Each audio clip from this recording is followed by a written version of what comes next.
down upon all over the world. We're not respected anymore.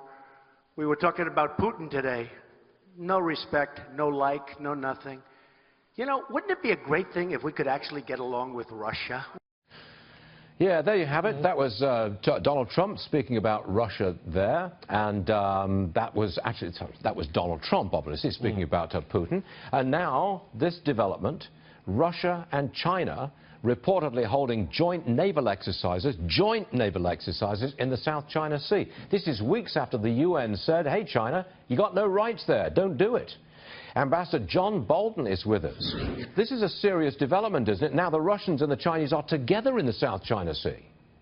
Right. Well, in fact, if they're in international waters, of course, they do have a right to do that. But what's really troubling is that this is not the first time that Russian and Chinese naval elements have conducted joint maneuvers. They've done it recently in the East China Sea, where there's a dispute between China and Japan over some critical islands and reefs and rocks, analogous in many respects to the South China Sea, but also involving Taiwan, which the Chinese want back.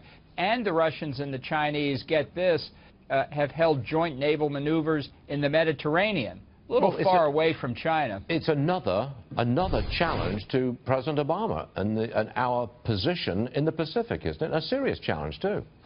Well, it represents two things. Number one, real assertiveness on the part of both Russia and China, some places closer to home for the Chinese, others closer to home for the Russians, and reflects a breakout of the Russians into the Mediterranean in a serious way, really for the first time in 30 or 40 years. And likewise for the Chinese, this is part of their development of a blue water navy, a capability they have not had in 600 years. Good Lord. And they do it because they think we are a receding power under Obama. I've got another serious issue to bring up here, and that is ISIS. They may have tested a new kind of bomb, tested it in that bombing in Iraq that left 300 dead. Horrific scene there.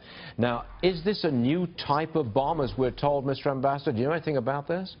Yeah, I think we're still looking into it. It appears to be a development specifically for vehicle-borne improvised explosive devices, and it was devised in a way that was able to get through the detection barriers that the Iraqi government has.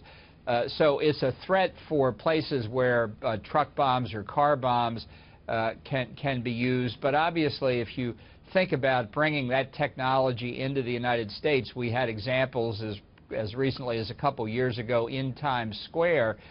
So this is an advance, if it proves out, and we still need to know more about it, that could have an implication in America and Europe as well as in the Middle East. Yes, sir, it could. John Bolton, thank you very much for joining us, sir.